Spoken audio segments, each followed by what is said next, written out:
بسم الله الرحمن الرحيم.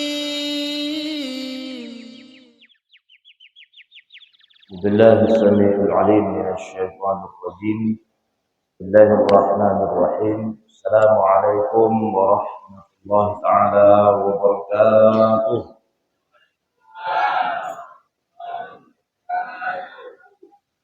Innal hamda wasyukra lillah. Sungguhnya pujian dan syukur hanyalah milik Allah. Qail fi kitabihil karim, yang telah berfirman di dalam kitab sucinya yang mulia. A'udzu billahi minasy syaithanir rajim. Bismillahirrahmanirrahim. Wa idza sa'alaka 'ibadi 'anni fa inni qarib. Ujibu da'watad da'i idza da'an falyastajibu li wal yu'minu bi la'allahum yarshudun. Jika hamba-hambaku bertanya tentang aku, wahai Muhammad, katakanlah kepada mereka, sungguhnya aku dekat dengan mereka. Aku akan memakbulkan, mengijabah doa-doa hambaku jika hamba-hambaku berdoa kepadaku. Tsumma salatu wassalamu ala Rasulillah Muhammad ibn Abdullah alladzi la nabiyya ba'da. Kemudian kita bersalawat ke atas baginda Nabi besar Muhammad sallallahu alaihi wasallam, putranya Abdullah, yang tidak ada nabi setelahnya.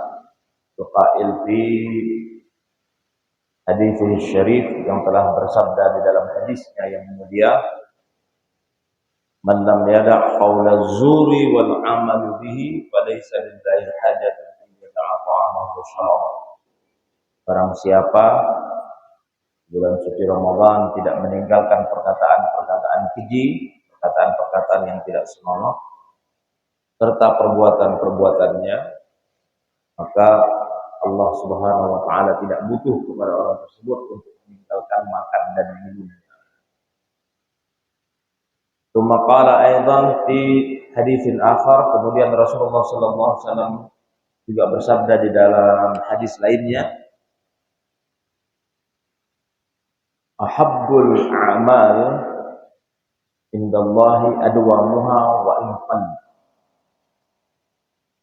Sungguhnya Allah Subhanahu wa taala sangat mencintai hambanya ketika dia beramal, amalnya berkesinambungan, amalnya konsisten dan teguh dalam pendiriannya, amalnya istiqamah walaupun hanya sedikit. Shadaqallahul azim wa shadaqa rasuluhun nabiyul karim.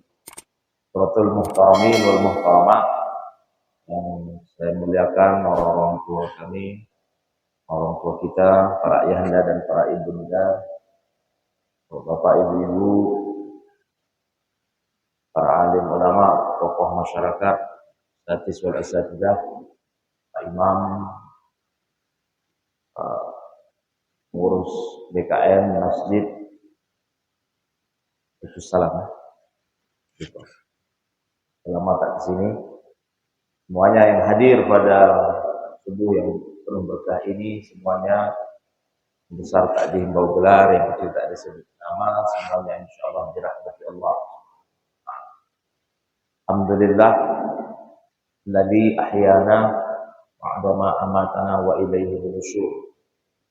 Segala puji hanya bagi Allah yang telah menghidupkan kita kembali setelah mematikan kita di malam, dan kepadanya juga kita akan dikembalikan. Berapa banyak saudara-saudara kita yang mati kecil tadi malam terus mati besar, langsung bangun-bangun. Alhamdulillah, ini berarti kita masih diberikan kesempatan oleh Allah Subhanahu wa taala untuk kita benar-benar memanfaatkan Ramadan pun ini dengan sebaik-baiknya. Rasulullah sallallahu alaihi wasallam mengatakan, atakum Ramadan syahrul barakah. Telah datang kepada kalian bulan Ramadan, bulan yang penuh berkah. Berkah itu, kata Imam Ghazali, ziyadatul khair, bertambahnya kebaikan-kebaikan di dalam kehidupan kita. Kata Imam Nawawi, bukan hanya bertambah kebaikan-kebaikan itu, tapi dia berkesinambungan, ada di dalam diri kita terus sampai akhir hayat. Itulah yang disebut dengan berkah.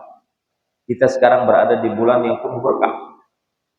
Bulan di mana kebaikan-kebaikan itu akan bertambah dalam kehidupan kita dan berkesinambungan terus. Yaghsyakumullahu fihi fayunazzilur rahmah. Allah Subhanahu wa taala turun menyambangi kalian dengan menurunkan rahmat.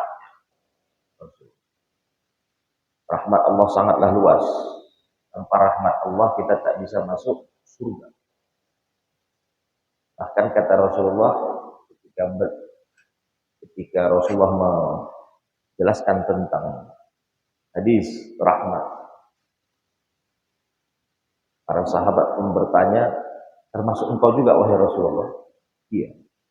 Termasuk baginda Rasulullah SAW, kalau Allah tidak berikan rahmat pun tidak akan masuk surga.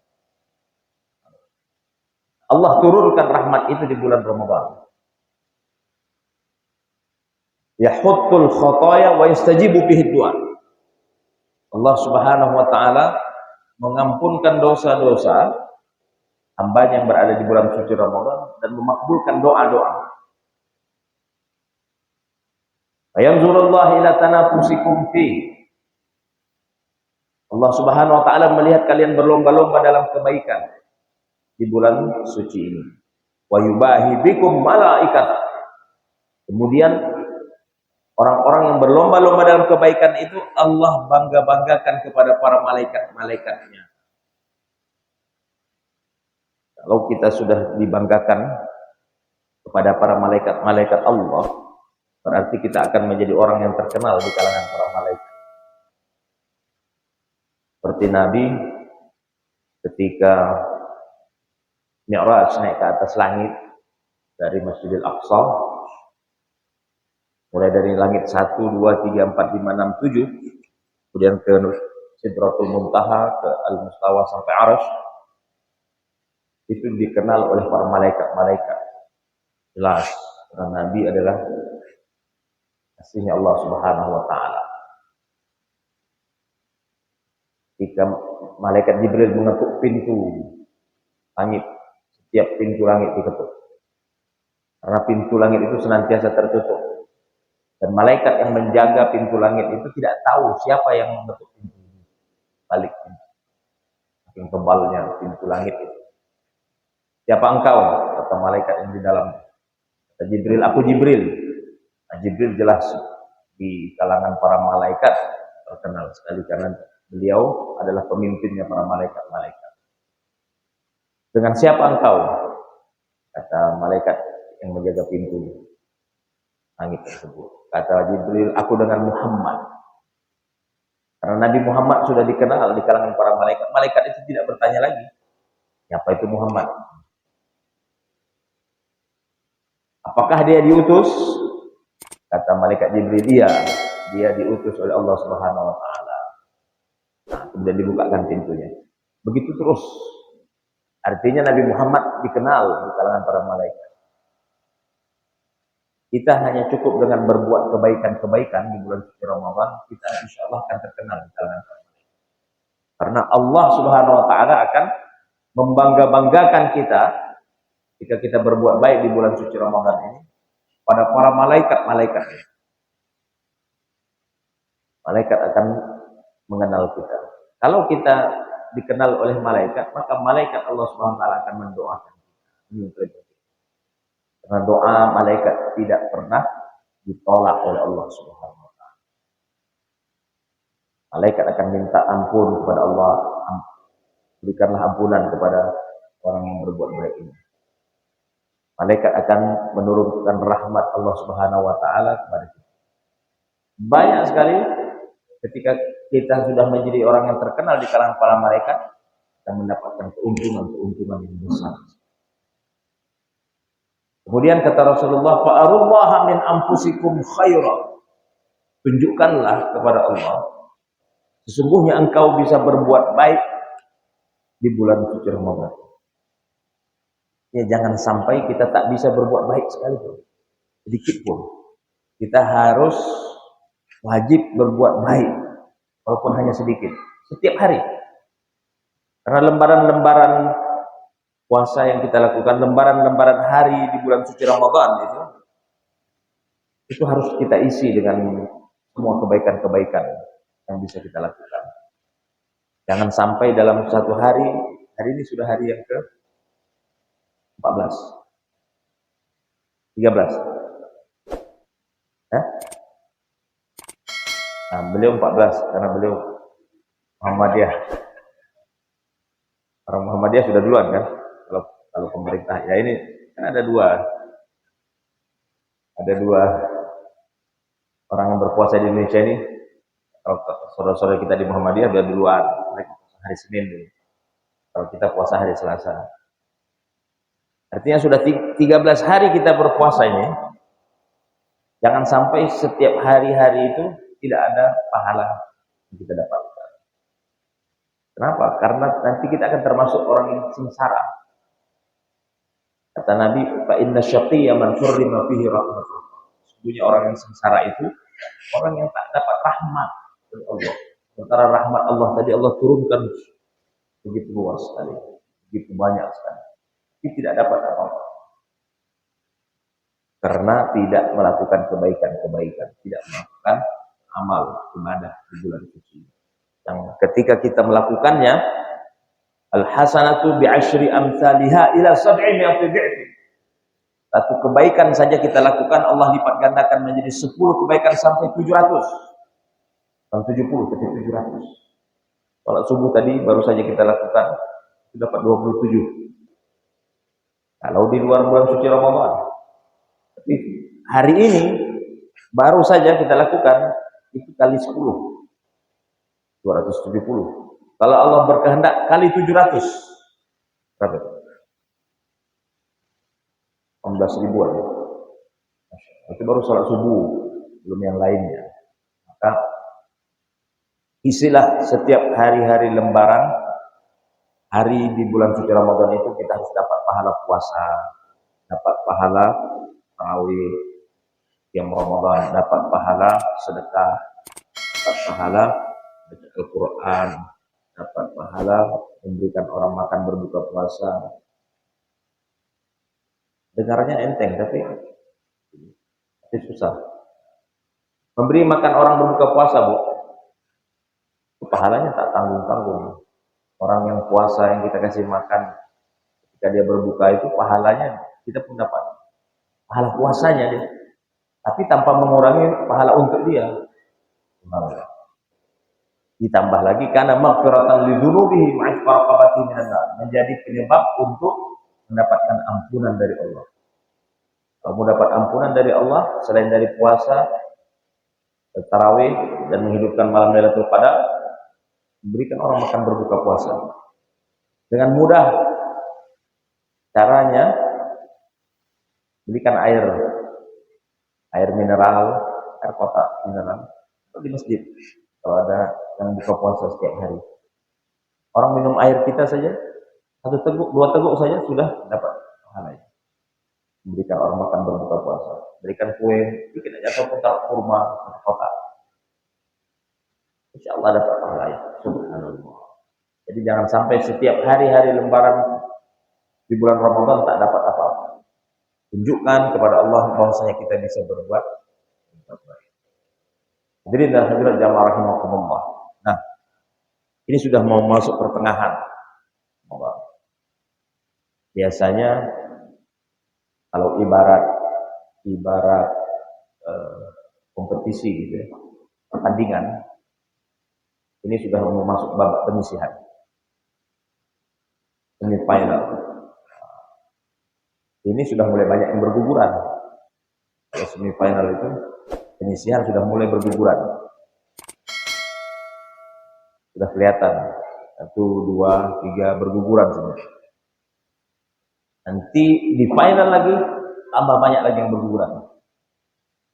Karena kelihatan nanti akhirnya yang menjadi juara siapa. Karena itu maka kita harus menjadi juara semuanya. Dan sampai di pertengahan sudah berguguran. Apa yang harus kita lakukan supaya kita tidak gugur di tengah jalan? Kata para ulama, ada 3 tips minimal agar ibadah kita konsisten, amal yang kita lakukan itu selesai sampai akhir. Ingat ibu-ibu, bapak-bapak, ketika seorang muslim berniat, ketika kita mulai berniat, waktu pas mau masuk Ramadan itu kita berniat, kita insya Allah akan mengakhiri Ramadan ini dengan sebaik-baiknya. Maka harus selesai. Apapun amal ibadah yang kita niatkan harus selesai. Salat sama tadi. Kita niat usolli fardhu subhi raka'ataini ma'muman lillahi ta'ala.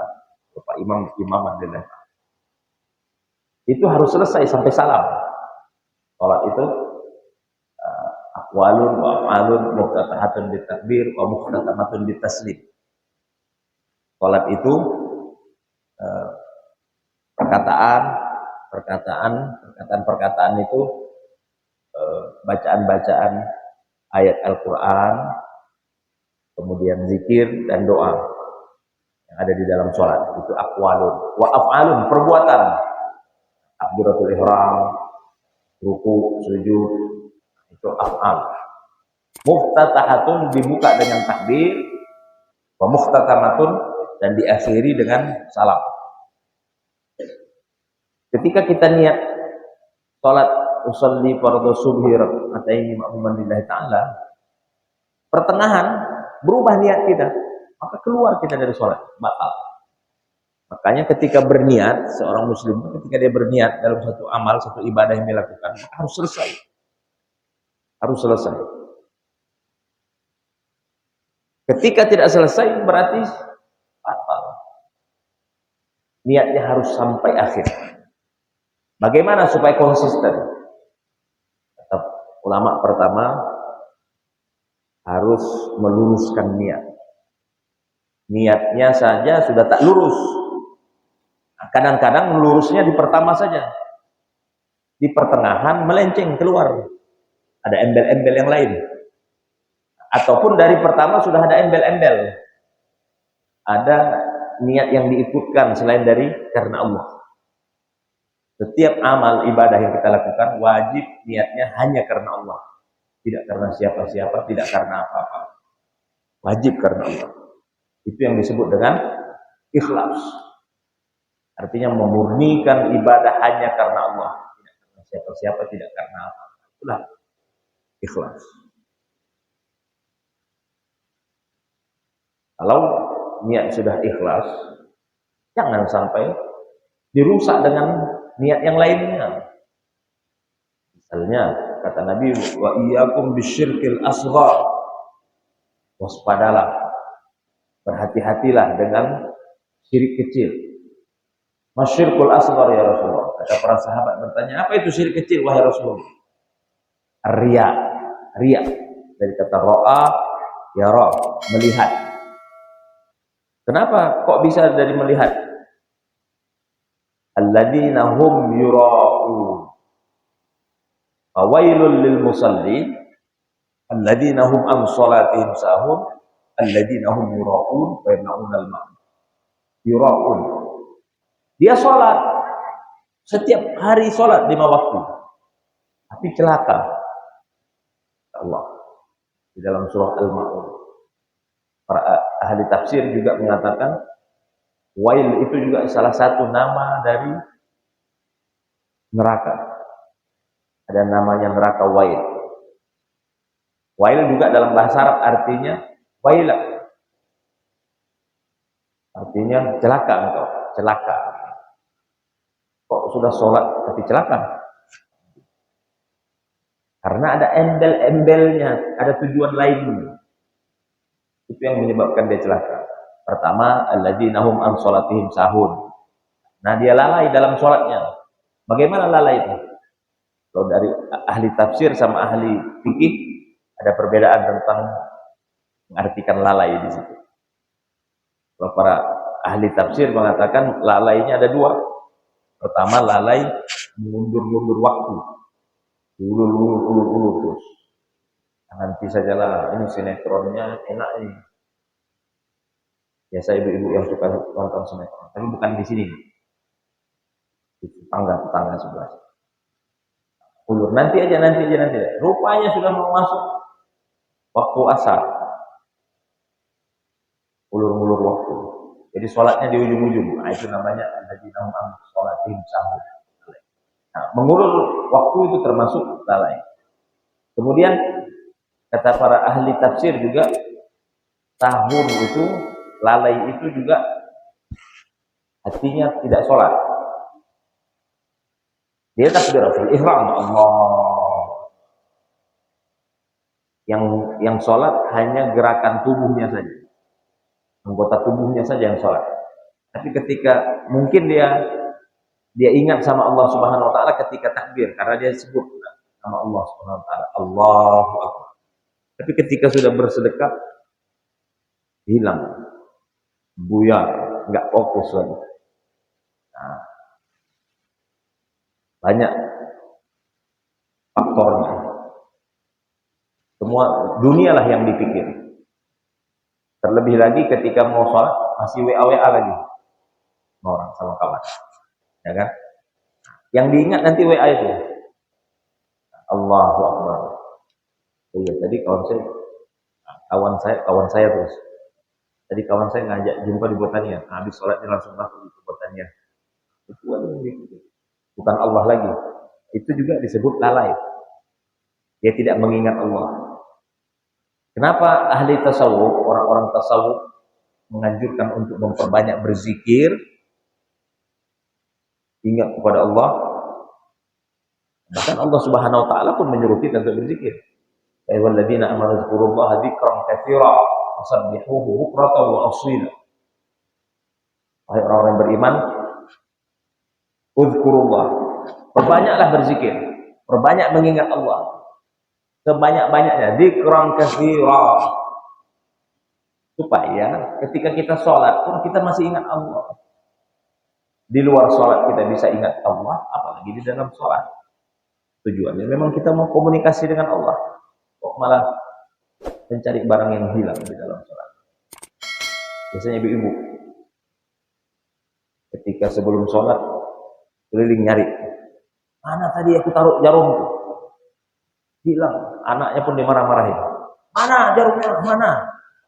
Oh jahit, gak ketemu jarumnya. Masuk azan, masuk waktu sholat. Wah, oh iya, tadi jarumnya taruh di atas lemari. Nah, baru teringat.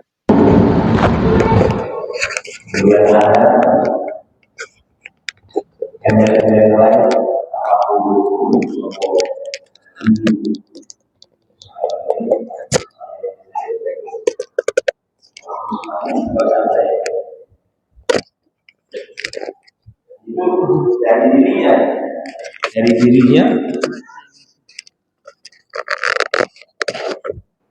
dari dirinya sendiri, memuji dirinya. Itu wujud. Itu penyakit-penyakit hati yang harus dikikis, harus dihilangkan. Kalau tidak bisa istiqomah, tidak bisa sampai selesai. Maka luruskan niat. Ketika di pertengahan, bagaimana meluruskan niat? Kembalikan lagi, balikkan lagi niat yang lurus itu. Ketika keluar dari rel, luruskan aja. Mengulang, memperbaharui. Kata Nabi, jaddidu imanakum. Perbaharuilah iman kalian. Nah, iman itu harus senantiasa diperbaharui. Artinya niat itu harus diluruskan kembali kalau sudah mulai melenceng. Itu pertama. Kedua, harus paham tentang apa yang kita lakukan, ibadah yang kita lakukan, amal yang kita lakukan. Kita harus punya ilmu tentang itu. Bagaimana mau istiqomah, bagaimana mau continue berkesinambungan terus yang kita lakukan, kita tak paham apa yang kita lakukan. Hanya sebagai rutinitas saja. Seolah-olah kita hanya menggugurkan kewajiban. Kita tidak benar-benar paham tentang apa yang kita lakukan itu. Harus paham, wajib. Al-ilmu qabla al-amal. Ilmu itu sebelum beramal. Harus punya ilmu dulu. Ya. Sholat yang kita lakukan, puasa yang kita lakukan. Sebelum masuk Ramadan, kan persiapan kita, persiapan ilmu. Apalagi Ramadan datangnya 1 tahun 1 kali. Ya.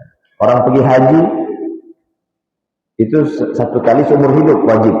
Pergi haji, pergi umrah, 1 kali seumur hidup. Nah, maka harus ada manasiknya, ilmu. Harus benar-benar paham.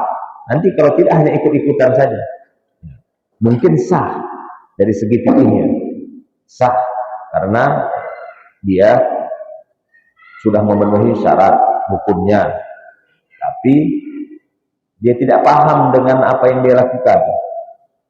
Seperti bapak-bapak, ibu-ibu bawa anak kecil sholat, anak kita sholat. Sholatnya sama dengan kita semuanya, terpenuhi syarat dan hukumnya. Tapi karena dia masih kecil, dia belum paham apa yang dia lakukan. Sah dari segi fikih.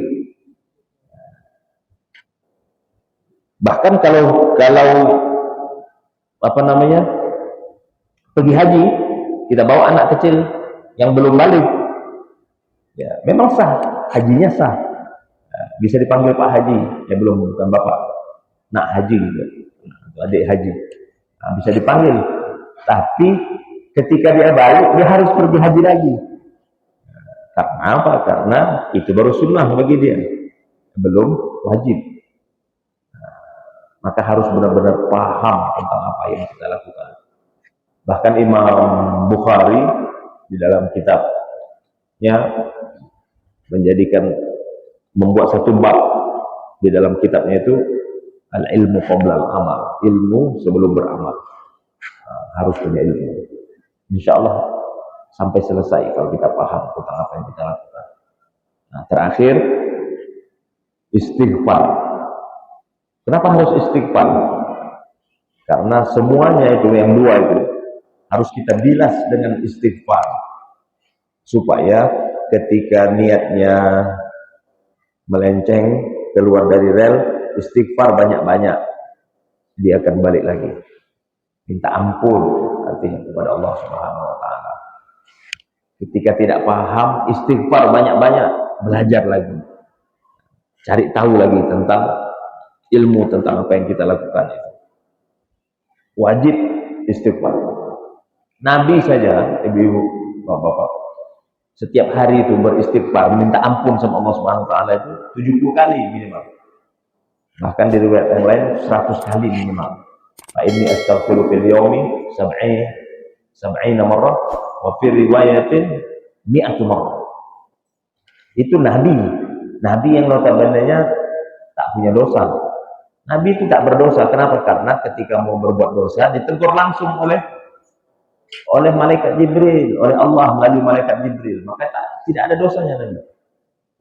Ya, kalau kita mau berbuat dosa, tak ada yang negur. Nah, ditegur orang pun tak mau, tetap saja. Maka kita banyak berdosa. Setiap saat kita berdosa, tapi tak mau minta ampun. Kullu bani Adam khata'un. Setiap anak cucu Adam pasti dia berdosa, pasti dia bersalah. Tetapi sebaik-baik orang yang bersalah, wa khairul khata'ina at-tawwabun. Sebaik-baik orang yang bersalah, sebaik-baik orang yang berdosa adalah orang yang bertaubat. Orang yang bertaubat itu siapa? Orang yang minta ampun kepada Allah Subhanahu wa taala, mengakui kesalahannya, kemudian dia minta ampun, dia meninggalkan semua maksiat yang dia lakukan, dosa-dosa yang dia lakukan, kemudian dia berazam untuk tidak mengulanginya lagi dan menyesalinya. Nah, itu namanya taubat. Kemudian dia tambahkan ibadah-ibadah yang lainnya. Nah, itulah orang yang bertobat. Itu yang disebut dengan taubat nasuha. Istighfar banyak-banyak. Ustaz, Kadang-kadang ada datang itu niat ada embel-embel yang lain itu. Maka ketika kita terasa itu langsung istighfar. Para ulama mengatakan istighfar dibilas dengan istighfar, basuh dengan istighfar. Insyaallah dibalik lagi niat. Kemudian jangan lupa setelah istighfar doa. Doa paling penting. Kenapa? Terakhir. Ya, doa itu terakhir. Silahul mukmin, senjata orang-orang yang beriman. Ya. Apalagi kita di bulan suci Ramadan, doa kita tidak akan ditolak oleh Allah Subhanahu wa taala. Ya hutul khotoya wa yastajibu bihi doa. Tadi ayat yang pertama saya baca tadi itu ayat tentang doa. Di dalam 5 ayat di dalam surah Al-Baqarah tentang bulan suci Ramadan, tentang Ramadan itu Allah selipkan 1 ayat tentang doa. Pertama 183 ya ayyuhalladzina amanu kutiba alaikumusiyam dan seterusnya. 184 ayyamam ma'dudat dan seterusnya. 185 syahrul ramadhan alladzi unzila fihil Qur'an dan seterusnya. 186 tadi ayat yang saya baca. 187 uhilla lakum lailatul shiyam rafathu ila nisaikum dan seterusnya. 186 ini Allah sebutkan tadi wa idza sa'alaka ibadi anni fa inni qarib. Jika hamba-hambaku bertanya tentang aku wahai Muhammad, katakan aku dekat dengan mereka. Ujibu da'watad da'i idza da'an. Nah, itu penting. Aku memakbulkan doa-doa hambaku jika syaratnya 1 aja, Bu. Apa syaratnya, Bu? Syaratnya apa? Pak. Syaratnya berdoa. Kalau tak berdoa, apa yang mau dimakbulkan sama Allah? Berdoa aja tak mau. Syaratnya 1 saja, berdoa. Sekarang kan kita menganggap enteng doanya. Ya. Sudah doa belum? Belum. Nanti aja. Nanti tak akhirnya tak berdoa. Momen yang paling penting, momen yang dimakbulkan doa itu ketika di dubur sholat, setelah sholat, di akhir-akhir sholat kita mau itu perbanyak berdoa. Di dalam sholat doa, kenapa di dalam sholat itu ada aqwalun tadi? Ada doa. Rabbi ghfirli warhamni wajburni warfa'ni warzuqni wahdini wa'afini wa'fu'anni. Kalau kita di dalam apa namanya? Sholat subuh ada Allahumma hdina fi man hadait wa'afina fi man afait. Doa. Semua doa. Ada zikir-zikir dan doa. Doakan saudara-saudara kita, doakan. Pahami benar-benar harus punya ilmu. Ketiga, istighfar dan berdoa. Jangan lupa doakan orang-orang kita yang sudah berdahulu kita, saudara-saudara kita yang sudah berdahulu kita. Doakan saudara-saudara kita di Palestina. Saudara-saudara kita di Palestina itu beribu bahwa saya baru menerjemahkan saya Palestina di masih dalam bisa menunggu di berbuat katanya 5 hari yang lalu dari 5 hari yang lalu waktu itu di awal-awal saudara-saudaranya di Gaza itu mereka kan susah untuk mendapatkan makan, jadi memang mereka puasa terus. Sekarang mereka berbuka dengan hanya minum air di puasa itu. Nanti berbukanya minum air. Yang tak ada yang bisa makan. Kayak ngantri gandum itu mendapatkan 1 kilo saja harus dibayar dengan nyawa. Itu kata netizen di dunia ini yang bilang gandum termahal di dunia. Ada ibu-ibu yang ngantri lainnya sudah dapat ditembak sama Israel dan dapat. Jadi dibayar dengan nyawa Tuhan dan tak bisa membantu langsung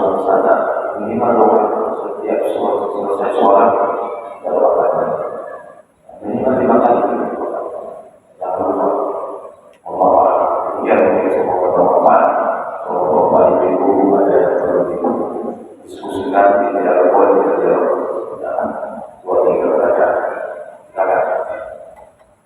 Assalamualaikum warahmatullahi wabarakatuh. Izin bertanya Pak Ustadz berkenaan dengan doa saat bulan puasa ini, terutama kan mau buka puasa. Ada juga saya dengar sebelum berbuka itu banyak doa lah gitu kan.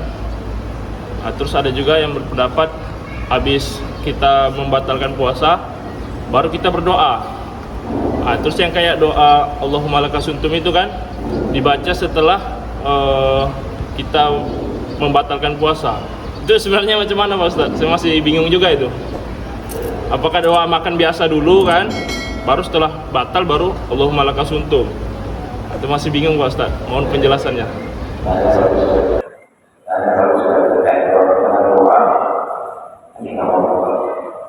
Doa orang berpuasa itu termasuk 3 doa yang mungkin tidak pernah ditolak oleh Allah. Ada 3. Salah satu la tuqbal doa. Ada 3 doa yang tidak ditolak oleh Allah Subhanahu wa taala. Pertama, doa musafir, orang yang melakukan perjalanan. Kedua, doa orang yang berpuasa hatta yuftir. As-shaim hatta yuftir, orang yang berpuasa sampai dia berbuka. Artinya ketika mulai kita berpuasa dari subuh sampai maghrib itu 50 tidak pernah ditolak oleh Allah. Memang untuk doa orang berpuasa. Lalu ketiga, dakwah masuk doa orang yang dizalimi. Sekarang kita sudah ada di nomor 2. Kita tidak melakukan perjalanan, tidak dizalimi orang, tapi kita sedang berpuasa berpuasa. Terkait dengan doa mana yang terbaik Allah doa buka puasa itu ketika mau berbuka atau setelah berbuka. Para ulama mengatakan menjelang berbuka itu waktu yang afdal. Menjelang berbuka, artinya sudah dekat sekali berbuka, maka ibu-ibu ketika mempersiapkan makan berbuka puasa untuk keluarga, sisihkan waktu sedikit 5 menit untuk duduk berdoa sebelum berbuka, bukan setelah berbuka, sebelum berbuka. Sahur begitu sama. Wa hum bil ashari yastaghfirun, beristighfar yang banyak ketika sahur, dan itu pun doa yang dikabulkan, waktu yang dikabulkan Allah Subhanahu wa taala. Artinya jangan hanya makan saja kita. Kadang-kadang kita sibuk juga di masa ngabuburit keliling-keliling menunggu buka puasa. Sibuk juga dengan ngantri membeli makan sampai kadang-kadang tak sempat lagi berdoa. Adapun bacaan doanya dapat dibaca mau berbuka puasa atau setelah berbuka. Jadi kalau mau makan, doa buka puasa itu ada beberapa versi dalam hadis. Kalau doa dahaba gomahul wa qatallatil urud wa dabatil ajr insyaallah itu ketika makan. Ketika makan masuk ke dalam air basah rombongan, air baca dahaba gomahul, telah hilang rasa haus. Kalau kita baca sebelum berbuka belum hilang hausnya, belum kita minum. Jadi baca doanya, tapi kalau Allah mengatakan sumtu wa bika amantu wa ala rizqika aqamtu, itu boleh dibaca sebelum kita makan dan minum. Sebelum berbuka. Tapi dahaba ghamam wa qadatil urud wa dabatil ajr insyaallah, itu ketika kita makan kurma atau minum air hilang karena rasa tenggorokan itu. Artinya itu kan tidak tepat kalau kita baca sebelum rasanya yang rombongan juga tidak berasa di rombongan saya. Tidak tepat bacaannya. Mau tambah baca doa makan ya Allah baik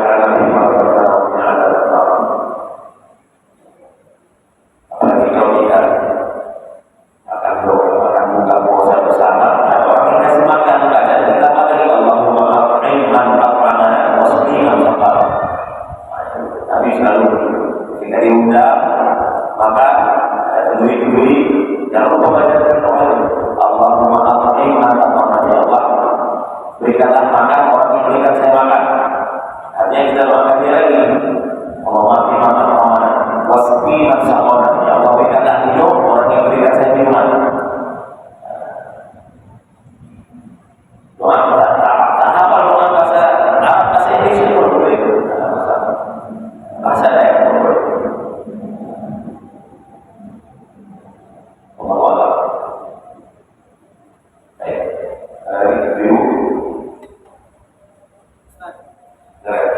Assalamualaikum warahmatullahi wabarakatuh. Ustaz, mau nanya mengenai sholat witir Ustaz. Pengertian witir kan ganjil Ustaz. Gimana niatnya kalau witirnya 21 Ustaz? Sedangkan beberapa pendapat ulama kalau yang dua niatnya usolli sunatan syafa' ma'al witri Ustaz. Apakah itu yang benar atau gimana Ustaz? Witir innallaha yuhibbul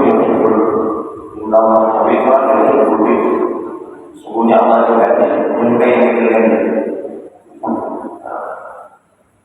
Witir itu adalah sholat penutup daripada sholat-sholat yang lainnya dalam satu hari. Sholat-sholat sunnah lainnya kita tutup dengan witir. Witir itu namanya saja witir, namanya saja ganjil. Maka rakaatnya 3, 5, 7, 9, 11. Bagaimana kalau hanya kita lakukan 2, 1 dalam 4 mazhab, Imam Hanafi, Imam Maliki, Imam Syafi'i, Imam Hambali, sesuai boleh pendapat Hanafi, Maliki, Syafi'i, Hambali. Itu berbeda pendapat terkait dengan witir ini. Terkait dengan witir, kalau mazhab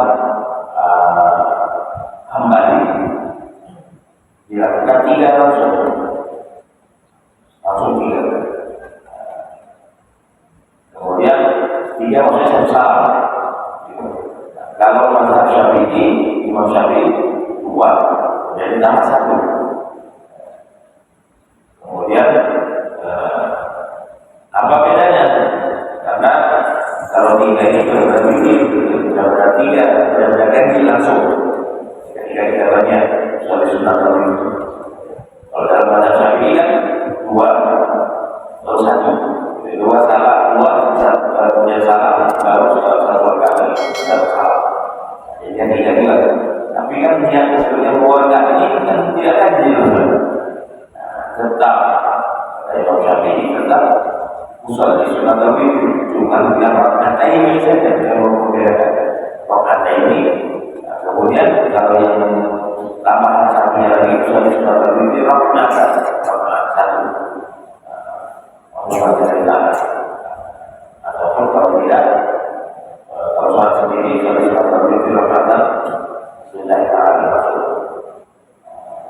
Jadi bisa 3 sekaligus, bisa 2 1. Niatnya sama saja. Terus kan dia tidak mikir juga. Dia tidak ganjil. Kenapa? Boleh kan? Karena Rasulullah SAW kali juga. Rasulullah SAW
7 bagaimana ini 3 langsung 3 maksudnya apa? Tetap 3 satu salam 3 rakaat boleh satu salam karena kalau 3 rakaat baru 6. Makanya kalau diganti mana yang langsung mana yang tanahnya bisa kita karena sama ketemunya gitu 2, 1, 3 nanti 2, 1 berapa? 6 ya kan? Jadi ada mau 7 misalnya kalau mau 7 dan 21 bisa tidak. Makanya boleh kita.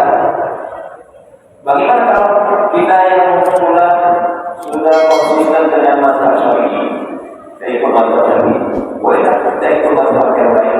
Boleh, tidak ada masalah. Tidak masalah karena mazhab yang lain pun, imam-imam yang lain pun, runtukannya kepada Rasulullah dan sahabat-sahabat bersama.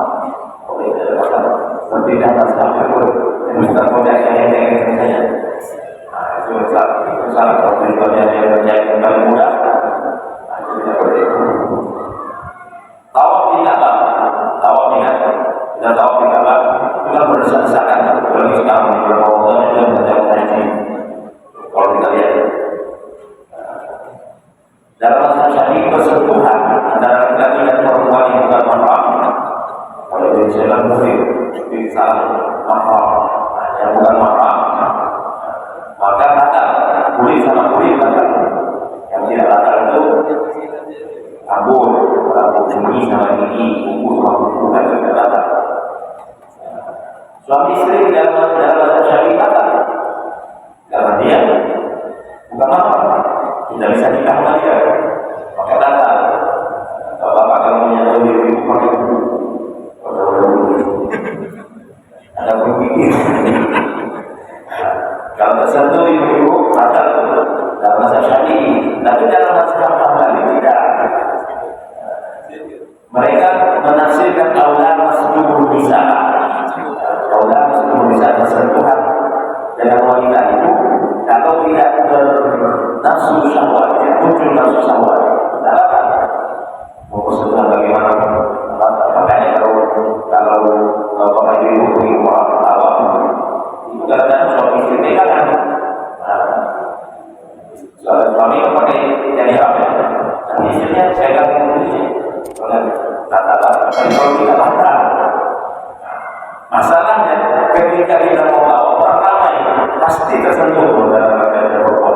Kalau kita pakai jawab, kalau berkaitan kita jalan. Kita sudah jaga-jaga datang ibu-ibu dari Afrika tampak. Begitu bukan, coba begitu terhadap pada itu butuh waktu sekian jam minimal. Nanti baru selesai masuk lagi, baru belum 1 bulan ada batal lagi. Akhirnya kerjanya ya jadi kawan.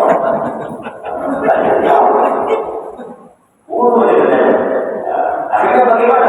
Boleh tak kita mengikuti pendapat mazhab kembali? Boleh, tidak masalah.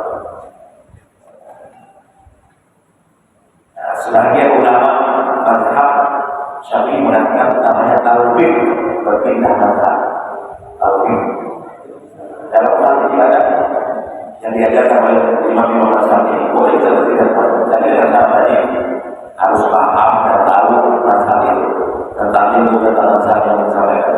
Misalnya tentang wudu tadi dalam mazhab kembali atau nafsu dan timbul syahwat, itu tidak dapat kita harus tahu itu. Ilmu yang tahu, maka boleh berpindah. Dalam mazhab kembali 3 rakaat langsung witir, kita harus tahu. Nanti ikut versi siapa? Ikut bukan mazhab. Kembali nanti dia bilang, saya ikut saja. Salah itu namanya takwilul amal. Dia mengikut tapi ikut juga. Tadi ikut dasar.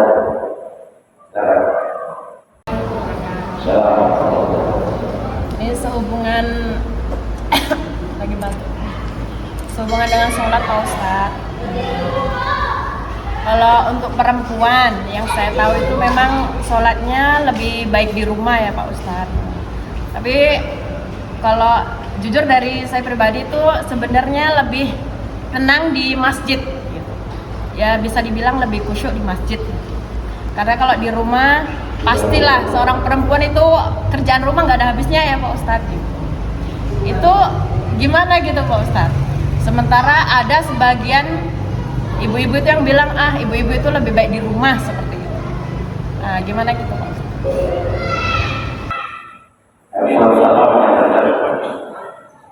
Kaum wanita itu atau sholatnya di rumah.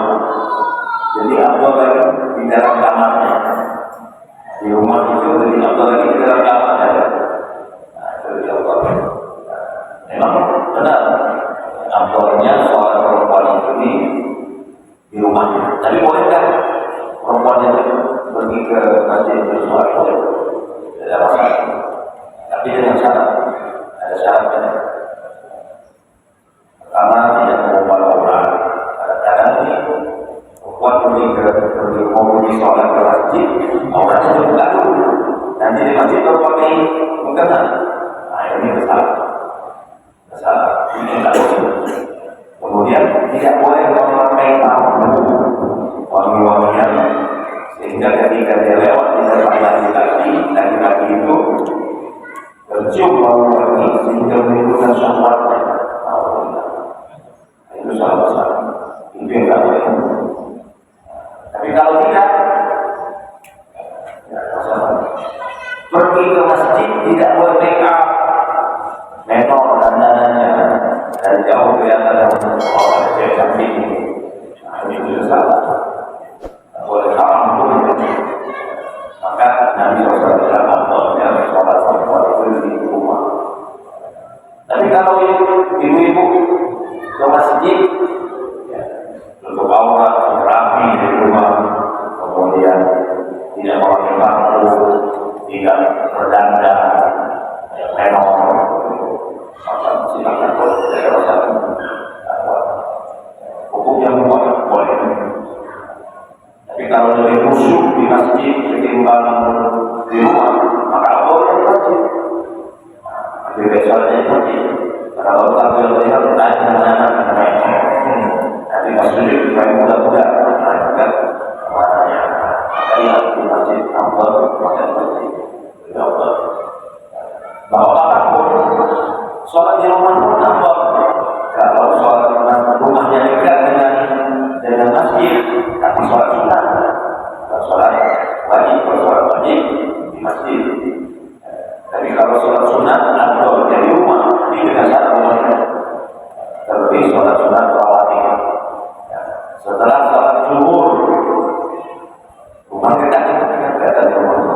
Kalau rumah dekat sholat, maka setelah sholat zuhur di rumah sholat.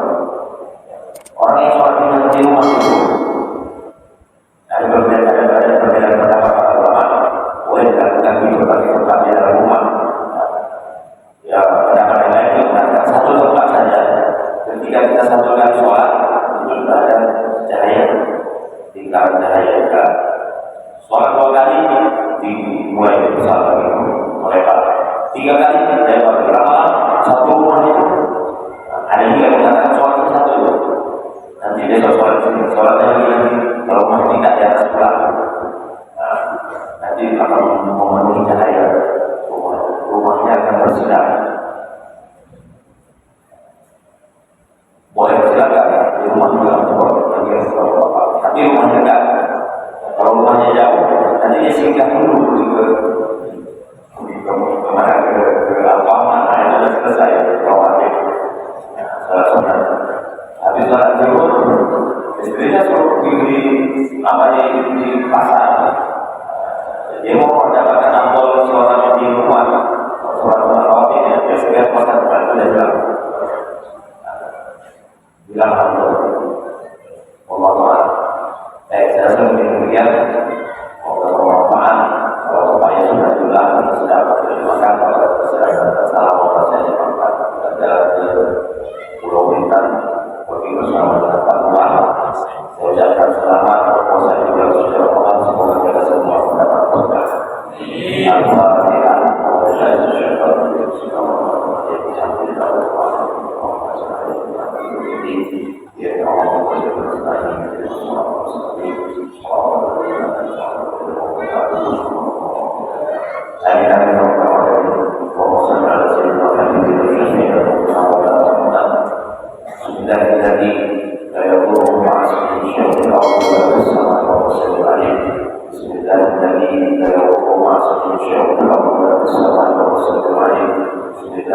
الذي لا يضر مع اسمه شيء له ما في السماء والارض العليم. بسم الله توكلنا على الله ولا حول ولا قوه الا بالله العلي العظيم. اللهم اغفر لنا ذنوبنا ولوالدينا وارحمنا وارحمنا الصغار وجميع المؤمنين والمؤمنات والمسلمين والمسلمات الاحياء منهم والاموات انك سميع قريب مجيب الدعوات ويقضي الحاجات. اللهم اعز الاسلام والمسلمين واهلك الكفار والمشركين ودمر اعداءك اعداء الدين. اللهم انصر اخواننا المسلمين المستضعفين في فلسطين. اللهم انصر اخواننا المجاهدين المستضعفين في فلسطين وفي كل مكان يا رب العالمين. اللهم انصرهم نصرا عزيزا. اللهم دمر اليهود اسرائيل ومشتت شرهم وفرق جمعهم وزلزل اقدامهم يا حي يا قيوم. يا من الخائف بك امنا بما نخاف. يا من الخائف بك سلمنا بما نخاف. يا من الخائف نجنا بما نخاف ونجنا من القوم الظالمين. ربنا ظلمنا انفسنا وان لم تغفر لنا وترحمنا لنكونن من الخاسرين. اللهم تقبل منا دعاءنا وصلاتنا وصيامنا وقيامنا وكل عبادتنا برحمتك يا ارحم الراحمين. اللهم انا نسالك الرضا والجنه. اللهم انا نسالك الرضا والجنه ونعوذ بك من سخطك والنار. اللهم انك عفو كريم حليم تحب العفو فاعف يا كريم.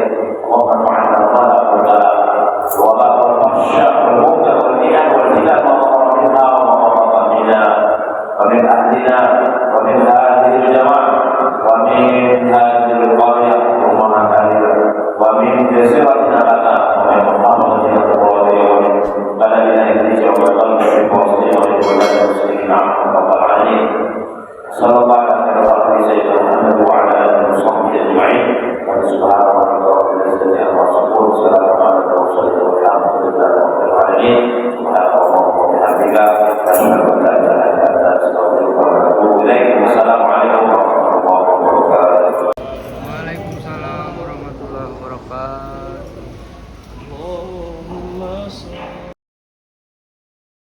صدق الله العظيم.